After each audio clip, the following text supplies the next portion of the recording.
My first year as a park ranger also happened to be my last. In fact, if I'm being honest with you, I didn't even make it a full year. But I wasn't the only person in my division that resigned that day. My partner filled out his paperwork as well, and he worked in the specific station for 4.5 years before I even started. To this day, neither of us can really explain what was out in those woods with us on the evening that we quit, but it was clear that we weren't supposed to be there. It was my first night covering the overnight shift, which was vastly different from our daytime routines. For the most part during the day shift, we all just waited in the station in case an emergency call came in, and that rarely happened. According to my boss, there was only one serious incident where campers had gone missing and they were out all night searching. Other than that though, the night shift was pretty calm. Things changed on my 4th night on the job though. You see, we got a call from one of the rangers that had just ended their shift, and they said that on their way down the trail to the entrance of the park, they spotted a bear in the area. And normally that wouldn't be an issue, but we had campers in the area that night, so it was me and my partner Mike's job to head up to the campsite and just give everyone notice. They didn't have to leave or anything like that because a bear in the area wasn't too uncommon, but it was our job to inform them just for their own safety. Let me tell you, walking through those thick woods at night is a totally different feeling than walking in the comfort of daylight. I could hardly see 7 feet in front of me, and that was with our flashlights on, and the sounds around me seemed to be almost amplified by the stillness of the nighttime air. Mike and I made it over to the campsite as quickly as we could. It was clear that neither of us wanted to be out there that night. And when we finally got to the campsite, we were surprised to see that it was cleared out. There was no one there, and it seemed like the campers had picked up after themselves pretty well. We were both a little irritated when there was no one at the campsite because we had walked all that way for nothing, but that anger quickly faded when we both heard the sound of something breathing very heavily. The sound was coming from our right side, but when we both pointed our flashlights, we couldn't see anything through the thick foliage. We both listened closely, and I began to strain my eyes as much as I could to try and see what we were hearing. That was when I heard Mike tell me that we needed to get back to the cabin as fast as we could. I asked him what it was, and he said that he didn't know. I didn't argue with him, and the two of us began slowly walking back toward the trail that would lead us to the ranger station. And the entire time we kept our flashlights fixed on the area where we heard the breathing come from. Almost as soon as we started moving though, I could feel chills running through my entire body as the deep breathing noise slowly shifted to a low guttural growl. Out of nowhere, we could have heard the sound of something running through the woods behind that tree line, and though we couldn't see it clearly, we could tell that it was very large. I remember thinking that it must be the bear that the other ranger told us about, but when before I could ask Mike what he thought about it, he said, "I don't think that's a bear." And in that very moment, another deep guttural noise came from the direction that the large beast was running around in, only this time I would describe it more as a howl than a growl. I had never heard anything like it, and all I knew at that moment was that we needed to get out of that forest. Mike and I took off as fast as we could toward the ranger station, though we knew that it was at least a 4-minute sprint, and the entire time we could clearly hear whatever it was following us. I'll never forget the sound of the animal's heavy footsteps as it practically ran alongside us in the woods. The entire time we were running, we figured that it was going to catch us, and there would have been nothing that we could do about it. Thankfully, about 200 feet away from the cabin, Mike and I both heard whatever it was shift its course as it started running in a direction that was away from us.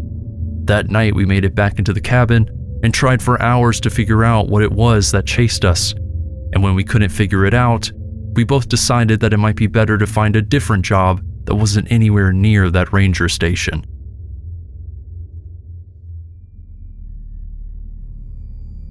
When I was 24 years old, I started working as a ranger at Zion National Park in Utah, and one of the things that they informed us about during training was to be wary of the weather.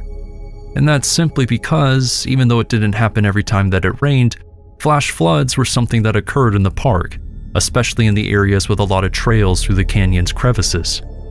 Now, even though they warned us to be wary of flash floods, for the first 4 years that I worked in the park, I had never actually seen one, and therefore I never really understood the warnings. But when you see your first real flash flood, you'll understand why there's something that you should never joke about. I'll never forget it. We had closed one of the trails on a weekend in the middle of the summer because we were getting a lot of flood warnings, and that didn't go over well with some of the hikers that had come to visit on summer vacation. So for all of Friday and the first half of Saturday that weekend, a few of the other rangers and I kept having to go out to the trail to stop young hikers from trespassing because we kept finding out that they were using that trail. That all stopped when the rain started coming down on Saturday though. Sadly, at that time, I was actually out on the trail looking for anyone that might need to be told that it was closed. Now you have to understand, the trail itself was pretty wide, but it cut right through one of the smaller hills in the area and acted as a natural gutter for the rain. So all of the rainwater that was coming down the side of the mountain was essentially collecting at the top of the trail and running right through the canyon. And while you wouldn't think that it would end up having enough pressure to sweep you away, you'd be wrong. I'll never forget the moment that I realized that I had been out on the trail longer than I should have. It had started raining about 30 minutes before I decided that the trail seemed clear from civilians and that I could head back to the station. And I'll never forget the intense fear that coursed through my body as I heard the sound of rushing water in the distance. I looked up the trail and could see a small layer of water rushing over the surface of the ground, and before I knew it, the water had reached me and kept flowing through the crevice. At first, the water was only a little bit above my ankle, and I actually started to calm down a bit. I figured that I could get out of that situation with no problem. But when the water level quickly started to rise, panic set in again. Within a matter of seconds, the water had risen above my knees, and I could feel myself being pushed over. I tried to fight the force of the flood as best as I could, but by the time the water had reached my waist, it literally swept me off of my feet. I began to twist and turn as I tried to fight the water that had now turned into what seemed like rapids. And before I knew it, it was too late. There was nothing I could do to try to stop the flooding from taking me. All I could think of was to try to keep myself at the surface of the water and protect myself from hitting any rocks.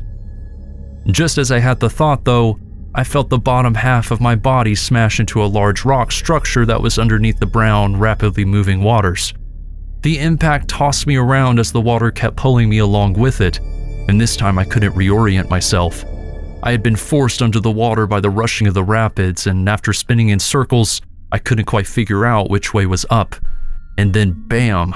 I smashed the back of my head on what I can only assume was the side of the mountain. Everything went black after that, and all I could think of was that I was dead.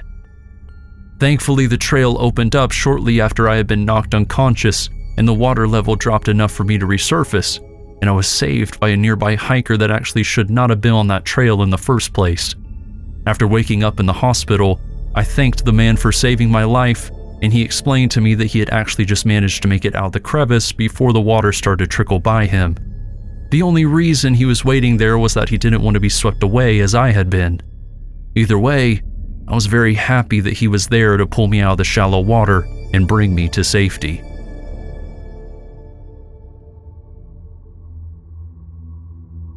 Over the course of my 4 years as a park ranger, I've been assigned to work at 3 different parks, 2 of which were national parks and 1 was a state park. And while national parks tend to be nicer than state parks, their sheer size can sometimes make them a dangerous place to be walking around or working in. Whether it be the animals or the trails themselves, you never know what in the woods might try to hurt you. That being said, I had never found myself in a more terrifying situation than when I was patrolling one of the national parks where I worked. You see, it was my second week at that location, and I was still trying to find my bearings and get a good feel for that area. And I asked if I would be allowed to camp out in the woods for a few days just to relax on my days off, and also so that I could walk around and get a better feeling for my surrounding. My boss actually loved the idea and said that it wouldn't be a problem. He even gave me a radio just in case I found something and needed to communicate while I was off the clock. My initial plan was to stay in the woods for the entire weekend and into the beginning of the week, but I ended up having to call it quits after the first night because of what happened to me. You see, it was around 10 at night, and I was laying down in my tent getting ready for bed when I heard a noise out in the distance. I decided to check it out to see if it was an animal, but as I slowly crept out of my tent, I was surprised to see the light coming from flashlights in the distance. There were 3 of them, and they were heading in a direction that ran parallel to where I was camping. I figured that they were just campers as well, and although that wasn't technically allowed for civilians in that area, I figured that they probably weren't going to do any harm. So I had originally planned on leaving them alone, but just to be sure I wanted to follow them back to their camp and check that they were in a safe environment. I tried my best to stay as quiet as possible as I followed their trail of light, but I was really surprised at how far they were walking. I must have been following them for about 20 minutes before they stopped. And what surprised me even further was that they didn't go to a campsite. Instead, it looked like they had built a small structure out of sticks and camouflaged it using leaves and branches. I mean, this thing was nearly impossible to see at night, and they led me right to it. That's how well hidden it was. Now at that point, my plan was to simply go back to my tent and check it out in the morning. That all changed though as I went to turn around and saw a flashlight coming up from behind me. I had miscounted earlier, and there weren't 3 of them. There were 4. I heard the man who was walking up behind me yell out to me, "Hey, who's that?" He yelled in an agitated voice. And before I could even start running, I could hear the sound of the people in the structure shuffling around. I decided to take off as fast as I could back toward my tent. I didn't know what it was, but something was off about those guys. I'm glad I followed my gut and ran too, because as I made my way through the dark forest, doing my best to avoid any trees, I heard the unmistakable sound of gunshots going off.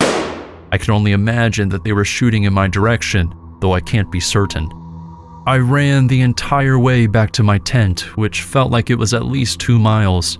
And once I was there, I radioed the ranger station and they sent a few of the guys out to get me. The next day, we all went back to the area where I had seen the structure, and although the people weren't there anymore, all of their equipment was.